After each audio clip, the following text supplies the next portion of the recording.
Cualquiera que haga tropezar a uno de estos pequeñitos que creen en mí, mejor le fuera si se le atase una piedra de molino al cuello y se la arrojase en el mar. Si tu mano te fuera ocasión de caer, córtala. Mejor te es entrar en la vida manco que teniendo dos manos ir al infierno, al fuego que no puede ser apagado, donde el gusano de ellos no muere y el fuego nunca se apaga. Y si tu pie te fuera ocasión de caer, córtalo. Mejor te es entrar a la vida cojo que teniendo dos pies ser echado en el infierno, al fuego que no puede ser apagado, donde el gusano de ellos no muere y el fuego nunca se apaga. Y si tu ojo te fuera ocasión de caer, sácalo. Mejor te es entrar en el reino de Dios con un ojo que teniendo dos ojos ser echado al infierno, donde el gusano de ellos no muere y el fuego nunca se apaga. Porque todos serán salados con fuego y todo sacrificio será salado con sal. Buena es la sal, mas si la sal se hace insípida, ¿con qué la sazonaréis? Tened sal en vosotros mismos y tened paz los unos con los otros. Gracias, Señor, por tu palabra es verdad. Santifícanos, te pedimos, Señor, en tu verdad. Amén. Hermanos, el día de hoy llegamos a el último domingo de este mes y nos aproximamos cada vez más a precisamente al final del año cristiano. Y hemos estado llevando una línea muy interesante en los evangelios en el Evangelio según San Marcos. Y hermanos, qué importante es el mensaje de la palabra para cada uno de nosotros y lo que nos enseña en ella el Señor. Y hemos estado viendo que como cristianos, pues tenemos una bendición en particular que es precisamente vivir en su misericordia, vivir gozando del don inmerecido, del favor inmerecido del Señor para nosotros, descansando en Él, hermanos, y también, pues precisamente aprendiendo a dar y amar gratuitamente como lo veíamos hace 8 días. Y el día de hoy, hermanos, pues el Evangelio continúa en nuestro pasaje en San Marcos 9, del 38 al 50. Muy importante este pasaje, pero también muy desafiante y muy, digamos, peligroso para la vida placentera del cristiano. Qué importante, hermanos, este pasaje que nos lleva a entender la dimensión de nuestra comunión como discípulos, en la que el centro de esa comunión es el Señor y Él es el que nos une, Él es el que nos sustenta. El Señor es el centro de nuestra comunión. Y hermanos, estas semanas han sido difíciles para nosotros según el mandato de la palabra, pero también lo fueron en aquel tiempo para los discípulos. Fíjense cómo la narrativa retoma después de que el Señor bajara del monte de la transfiguración y después reprendiera a los discípulos porque ellos buscaban ver quién era el mayor. Y hermanos, el Señor nos enseñó, como le mostró a los discípulos en aquel momento, a no mirar en nuestros méritos, a no mirar en lo que merecemos, a no mirar en nuestras, digamos, en nuestras glorias, sino mirar a la cruz para vivir y servir en la gracia de Dios. Es el llamado al servicio que aprendemos nosotros cuando miramos hacia la cruz. Y hermanos, qué difícil es la situación entonces de los discípulos en aquel momento. Y fíjense que por si no hubiera sido suficiente esto, San Juan dice aquí, según nos relata San Marcos, que había un cierto individuo que estaba echando fuera demonios, como lo leíamos hace un momento. Dice que había un hombre que echaba fuera demonios, pero que él no lo seguía. Fíjense qué situación vivían los discípulos. Ya habían sido despojados del primer lugar, porque el Señor les dice, no lo busques. Ya les había quitado el Señor la oportunidad de ser los primeros y ahora este individuo les quiere quitar la exclusividad del Señor. ¿Se fijan? O sea, ya no voy a ser ni el primero ni el único. Y dice San Juan, ellos con toda razón, precisamente quizás queriendo defender el nombre del Señor, dice que se lo prohibieron. Pero el Señor en ese caso, fíjense, muy particular en ese caso, porque el Señor conocía la circunstancia, el Señor les dice, no se lo impidan, porque lo que esa persona estaba haciendo era el mismo ministerio del Señor. No era parte de ellos, eso es muy claro. ¿A qué nos referimos? Que Él no era de los discípulos de Jesús. Él no andaba, digamos, con la multitud que siempre iba siguiendo al Señor. No era ni siquiera de los 12. Este individuo, por lo que nos deja ver la palabra, era simplemente alguien que escuchó de Jesús y que ahora echaba fuera demonios. Algunas tradiciones dicen que era el papá del muchacho de hace unos versículos. La palabra no dice. Pero el asunto es que los discípulos se molestan porque ¿cómo es posible que nosotros, siendo del equipo del Señor, no hemos podido hacerlo y este hombre está usando el nombre del Señor para llevar un ministerio alterno? Y hermanos, pero lo que sí nos enseña la palabra es que el Señor Jesús validó ese ministerio por la razón en la que estuviera sucediendo. Dice el Señor Jesús, es que quien usa mi nombre para hacer milagros no puede decir mal de mí.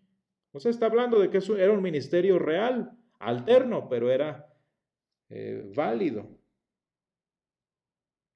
Y hermanos, fíjense que entonces con esta vuelta que el Señor Jesús le da a la situación, con esta interpretación que solo Él, conociendo el corazón de ellos y de aquel individuo, fíjense cómo les muestra a los discípulos que quienes estaban estorbando el ministerio del Señor eran ellos.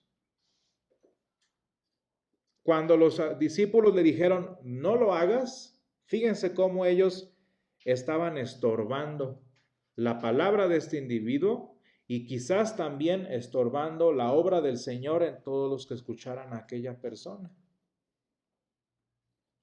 Y hermanos, ¿cuántas veces en nuestra vida cristiana no nos sorprende el Señor con su visión de las cosas, mostrándonos que también en nosotros hay actitudes, hay acciones, hay situaciones que sin imaginarlo están estorbando al Señor, están estorbando la obra de Dios en nuestra vida? Muchas veces nosotros creemos que estamos bien haciendo algo, nosotros hacemos algo genuinamente por el bien del Señor y la palabra nos muestra que eso está mal. Y la escritura, el Señor a través de la palabra nos da una versión diferente de lo que percibimos y nos damos cuenta que estamos estorbando la obra de Dios entre nosotros. Y fíjense, hermanos, que el estorbo a la obra del Espíritu Santo, pues es el peligro más grande que tiene, es el peligro más grande que causa en nosotros o que efectúa en nosotros el pecado, en la vida de nosotros como cristianos, pero también en la vida de la iglesia. Fíjense bien, el pecado, el peor problema del pecado es que estorba la obra del Espíritu en el cristiano y en la iglesia. Y fíjense, hermanos, no es una cosa intrascendente, el pecado es una cosa grave.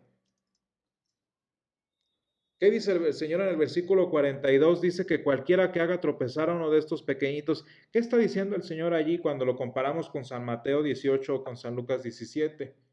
El que pone estorbo a la obra del Señor. Y tan difícil es esto, tan grave es esto, que fíjense cómo a veces nuestras actitudes, nuestros errores, nuestras acciones, a veces son peores que la misma muerte. Fíjense lo que dice el Señor Jesús allí, dice, mejor es que le atase una piedra de molino al cuello. Las piedras de molino las ponían literal en el molino y ya no se quitaban, porque están pesadas. ¿Y cuál es el punto de la referencia a la piedra de molino? Que te ahogues y no te salgas. Fíjense cómo en este caso el Señor dice que la muerte es menos peor, como decimos nosotros, que estorbar la obra del Espíritu Santo. ¿Por qué creen que los santos mártires estaban dispuestos a morir? Porque mejor muero que estorbar la obra del Señor.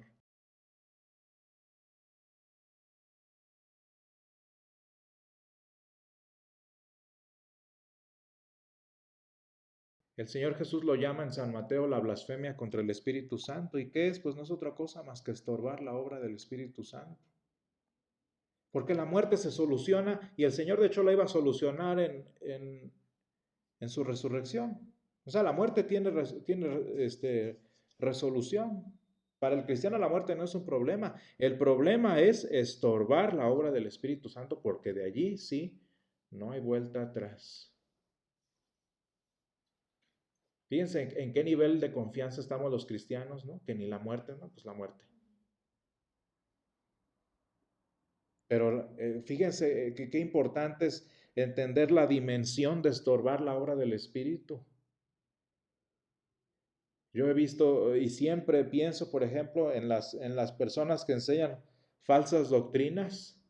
Deja tú que engañen a la gente, pues la gente luego se entera y ya deja de ser engañable. El problema es que estorban la palabra de Dios y, digamos, en este caso, comprometen la salvación de las personas. Literal, lo que el Señor dice es, sería mejor a esa gente. Mira, mejor amárrate y muérete y deja de estar estorbando, en términos modernos, ¿no?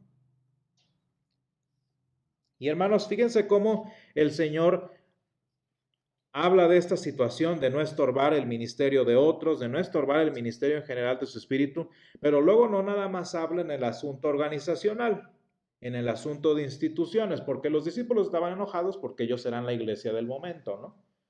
Ellos eran la iglesia y esta persona que no era de la iglesia, según ellos, pues este es un asunto muy de instituciones, ¿no? Pero luego el Señor se va también a lo personal, a la situación de mi relación con Dios. Y fíjense entonces, el Señor nos llama a estar dispuesto a dejar de lado todo lo que estorba, a deshacernos de lo que puede en lo más mínimo estorbar su ministerio en mi vida. Todo lo que estorba la obra del Espíritu Santo en mí. ¿Y qué hace referencia? Fíjense, si tu mano te hace ocasión de caer, córtala. Si tu pie te fuera ocasión de caer, córtalo. Y si tu ojo te fuera ocasión de caer, sácalo. Y hermanos, el Señor está usando hipérboles, eso sí es cierto, y está usando hipérboles literarias, pero no porque utilice hipérboles significa que nada más quiere hacer un punto o que nada más quiere enfatizar su argumento. El Señor quiere mostrarnos lo terrible que es estorbar la obra del Espíritu Santo en nosotros y lo que es necesario, lo que habrá de ser necesario en ocasiones para no estorbar su obra en nosotros. Y hermanos, los grandes teólogos del pasado muchas veces también lo han interpretado como que, pues bueno, es una hipérbole, es una exageración, pero hermanos, también si es necesario,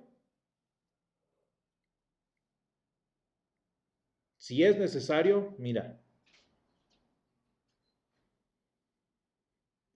fíjense cómo todas las personas que siguieron al Señor en su ministerio lo hicieron. Póngale que no se cortaron las manos, pero ¿qué hicieron los hijos de Zebedeo? ¿Se fijan cómo dejaron al papá ahí en el barco? O sea, ni siquiera se despidieron, o papá, podemos irnos. No, dejaron las redes, dejaron a su papá ahí aventado y siguieron al Señor. ¿Se acuerdan de aquel hombre que decía, Señor, quiero seguirte, pero déjame, voy a... ¿Qué le estaba diciendo? ¿Qué le dijo el Señor a esta persona? Arranca a tu papá de tu vida si te está estorbando seguir al Señor. ¿Y cuánto nos cuesta eso? No estamos hablando de extremidades nada más, estamos hablando de todo lo que estorba. Y si mi familia me estorba, mira,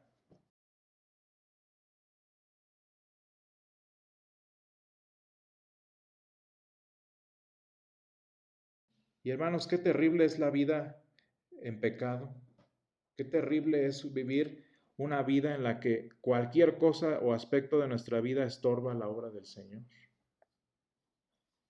Y es que mucha gente dice, bueno, yo puedo dejar el alcohol, o yo puedo dejar el vicio, o yo puedo dejar esto y lo otro. A ver, deja la familia. A ver, deja el trabajo. Y se fijan que ya no. ¿Se fijan que las hipérboles del Señor no son exageradas después de todo?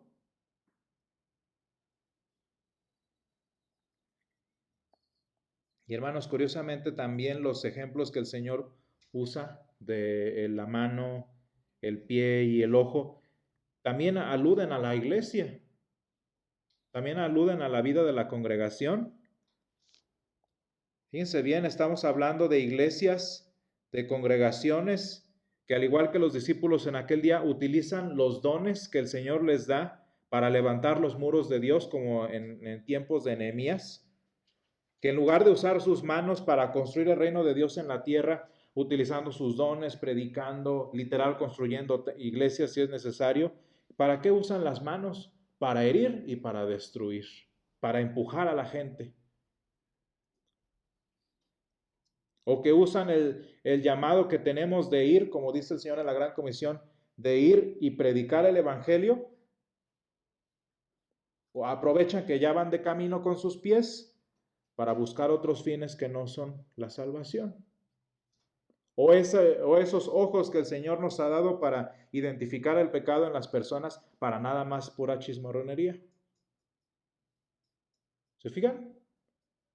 Y el ministerio de evangelización se convierte en el ministerio de ir a ganar dinero. Y el ministerio de, no sé, de edificación se convierte en el ministerio de destrucción. ¿Y qué es lo que le manda el Señor a las iglesias? Si ese ministerio, si esa persona a cargo de ese ministerio está haciendo lo opuesto, está estorbando la obra del Señor, ¿qué hay que hacerle? Nosotros bien sabemos que nadie es indispensable y nadie es necesario. Y si esta persona, si este ministerio está estorbando la obra del Espíritu Santo, mira. Y hermanos, tristemente la vida está plagada de pecado. ¿Cuántas cosas de nuestra vida no estorban al Señor? ¿Se han puesto a contar? ¿Qué cosas de mi vida estorban al Espíritu Santo para que haga su obra completa en mí? No, pues está llena.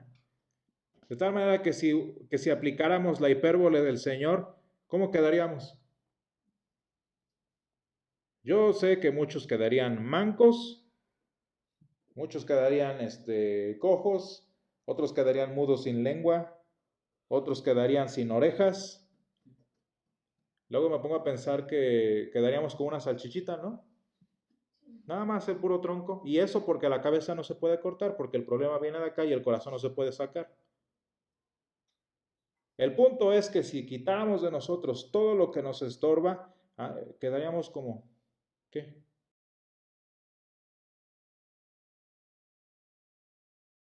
Quedaríamos como birria, ¿no? Y hermanos, de quitar todo lo que estorba a la obra del Señor en nuestra vida puede dejarnos, pero bien mutilados. Y hermanos, pero fíjense una cosa muy importante con lo que el Señor también nos dice a propósito de también de esta dura palabra. Fíjense cómo dice que nosotros cuando leemos este pasaje nos damos cuenta que completitos o mutilados, con nuestras dos piernas o con una sola, con los dos ojos o con una sola, fíjense cómo la promesa del reino de los cielos no la levanta el Señor. La promesa sigue allí, ¿se fijan? Hermanos, el Evangelio de hoy nos consuela y nos dice que incluso sin un brazo, incluso sin una pierna, incluso sin un ojo, la iglesia y nosotros como creyentes podemos entrar al reino de Dios, ¿se fijan? La oferta sigue allí, la bendición sigue allí, la promesa permanece con o sin brazo, con o sin pierna, con o sin ojo. Y hermanos, la razón de esto es que una iglesia coja, una iglesia tuerta, una iglesia manca, es una iglesia que ya ha sido confrontada por el Señor, es una iglesia que ya ha sido desafiada por la palabra, transformada por el Evangelio. Y como bien refiere el Señor al final del versículo, sazonada por el Espíritu Santo. Hermanos, luego nos ponemos a pensar, pues entonces si me voy a deshacer de todo lo que estorba al Señor, pues entonces mi vida va a quedar bien insípida. ¿Sí? Imagínense la gente que vive la vida, pues ahora sí, desenfrenada y una loquera, y uno viene y le dice, pero tienes que deshacerte de esto y esto y esto y esto, pues la gente se dice, no, pues mi vida toda insípida y aburrida. ¿Por qué creen que el Señor habla de la sal? Pues es que cuando nuestra vida queda así, sin los saborcitos de la vida, el Señor es nuestro nuevo sazonador. El Señor es el que le da un nuevo sabor a la vida, ¿no? Y no estoy hablando nada más metafóricamente, el Señor le da un nuevo sentido, un nuevo anhelo a nuestra vida. Y hermanos, solo cuando la palabra de Dios nos ha mutilado, nos ha dejado, nos damos cuenta de que qué cosas nuevas el Señor, qué sabores nuevos el Señor tiene para nuestra vida. Dice el Señor Jesús, dice, porque todos serán salados con fuego y todo sacrificio será salado con sal. Hermanos, la sal en el Antiguo Testamento era aquel elemento que simbolizaba la purificación cuando Dios purificaba el sacrificio para ser acepto ante Él. Y así lo hace el Señor con nosotros. A la hora de mutilarnos, a la hora de deshacerse de todo, ¿por qué creen que la sal es útil? Porque la sal se deshace digamos, evita los procesos de putrefacción. La sal purifica, la sal preserva.